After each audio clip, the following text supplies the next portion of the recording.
Rheumatoid arthritis is an autoimmune disease characterized by chronic inflammation and may result in the eventual degradation and destruction of the affected joints.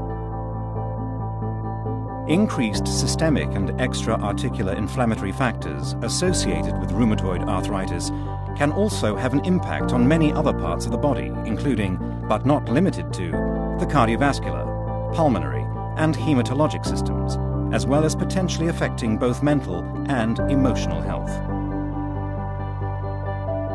Multiple factors contribute to joint inflammation, beginning with the infiltration of innate immune cells such as neutrophils and macrophages, as well as classical signaling, mediated through its membrane-bound receptor, as well as trans signaling, mediated through its soluble receptor.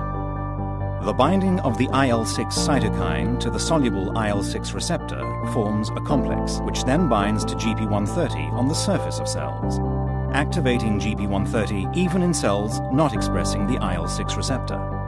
This can lead to inflammatory processes involved in rheumatoid arthritis, like systemic effects. These systemic effects of rheumatoid arthritis may include, but are not limited to, a heightened risk of atherosclerosis and myocardial infarction, interstitial lung inflammation, vasculitis, anemia, and possible mood disorders, illustrating that rheumatoid arthritis is a disease with widespread effects that impact much more than just the joints, as well as the activation of T cells and B cells. A mix of pro-inflammatory cytokines, including TNF-alpha, IL-1 beta, and IL-6, is released from immune cells and other cell types. These cytokines then bind to their respective receptors on the surface of cells, or in some cases, soluble receptors.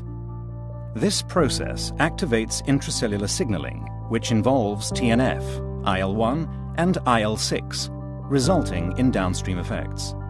Specifically, the IL-6 cytokine can signal through two pathways: